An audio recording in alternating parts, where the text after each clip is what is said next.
नमस्कार। तो आज हम चंद्र ग्रह के बारे में बात करेंगे।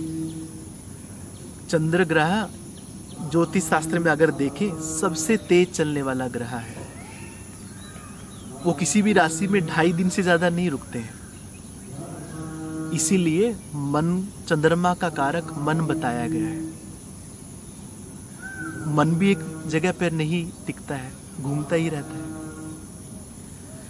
तो अगर हमारी कुंडली में चंद्रमा की स्थिति सही है या उनका सकारात्मक प्रभाव है तो हमारा मन भी वैसा ही होता है, सकारात्मक। वो खुशी से, क्योंकि चंद्रमा खुशी के भी प्रतीक है। मन सही है तो सब कुछ हमें अच्छा लगता है। अगर आपका मन सही नहीं है, आपको कुछ भी दे दें, कितनी सुख सुविधाओं में आपको रखें, हमें कुछ अच्छा नहीं लगता। पर मन सही है, कुछ भी हमारे पास नहीं है तो हमें फिर भी अच्छा लगता है।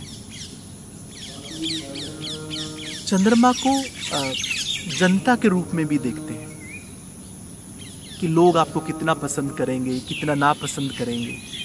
वो आपकी चंद्रमा की स्थिति पर निर्भर करता है। माँ का कारक भी चंद्रमा को बताया गया है।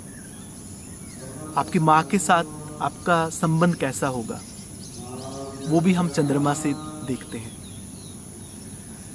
चंद्रमा इस पूरी पृथ्वी को पोषित करता है। अगर आप देखो, जितनी भी औषधियां हैं सब उनकी रोशनी में फलती फूलती है।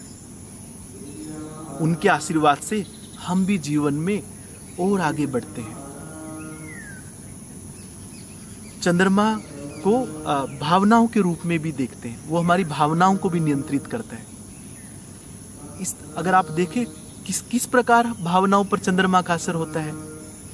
अमावस्या पूर्णिमा को समुद्र की लहरों का स्तर कितना बढ़ जाता है। पागल खानों में रहने वाले जो लोग हैं उनके मन पर उस दिन और ज्यादा असर होता है। तो हमारी भावनाएं को हम अच्छे से नियंत्रित कर पाएंगे या नहीं कर पाएंगे वो भी हम चंद्रमा की स्थिति से देखते हैं। तो जितने भी हमने यहाँ कारक की बात की कि खुशी का प्रतीक चंद्रमा है, माँ का प्रतीक चंद्रमा है, भावनाओं के रूप में हम चंद्रमा को देखते हैं, नरिशमेंट जीवन में। तो अगर हमारी कुंडली में चंद्रमा का सकारात्मक प्रभाव है या उनकी स्थिति सही है तो इन सब चंद्रमा के आशीर्वाद से सब कुछ हमें प्राप्त होता है। सब प्रकार की खुशियां हमें जीवन में मिलती हैं। और अगर वो सही नहीं है तो फिर सब इसका विपरीत होता है ना। हमारा मन अच्छा नहीं होता, डिप्रेशन लगता है, सुसाइडल टेंडेंसी होती है, नींद भी हमें अच्छे से नहीं आती अगर चंद्रमा सही नहीं है। तो अगर ये हमारे जीवन में सही नहीं चल रहा हो तो कैसे हम उसकी ऊर्जा को सकारात्मक करें। तो उसके लिए सबसे पहले मैंने बताया, माँ को चंद्रमा का कारक बताया है, प्रतीक बताया है।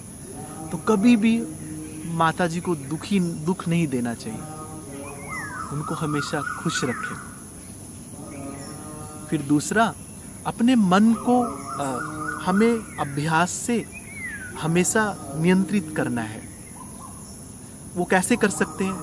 प्राणायाम करने से।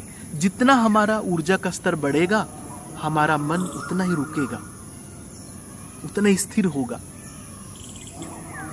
फिर सफेद कलर भी चंद्रमा का प्रतीक है। तो थोड़े जो भी वस्त्र है वो सादगी पूर्ण हो, साफ सुथरे वस्त्र पहने, है ना। अगर वही हम साफ सुथरे कपड़े नहीं पहनते उससे भी हमारा चंद्रमा बिगड़ जाता है, हमारा मन बिगड़ जाता है। फिर भरपूर पानी पिए, क्योंकि चंद्रमा जल तत्व को भी प्रतिनिधित्व करता है। तो पानी ज़्यादा पीने से भी हमारे अंदर वो सकारात्मक प्रभाव उसका रहता है। फुल मून मेडिटेशन, हमेशा पूर्णिमा के दिन बैठ के चंद्रमा की चांदनी में नहाएं, स्नान करें उस चांदनी से। और उसके साथ अगर गुरुदेव का फुल मून मेडिटेशन करें, वो तो और भी सुंदर है, और भी अच्छा है। और ऐसा भी बोलते हैं, अगर आप चांदी के बर्तन में, गिलास में अगर पानी पीते हैं, उससे भी हमारे अंदर एक सकारात्मक प्रभाव बढ़ता है। तो इस प्रकार, और चंद्र प्रेयर करने से, भगवान चंद्रमा से प्रार्थना करने से और उनका मंत्र जप करने से भी हमें उनका आशीर्वाद प्राप्त होता है। ये छोटी छोटी बातों का ध्यान रखने से हम चंद्र ग्रह का आशीर्वाद प्राप्त करके जीवन में सब प्रकार की खुशियों को प्राप्ति कर सकते हैं। नमस्कार।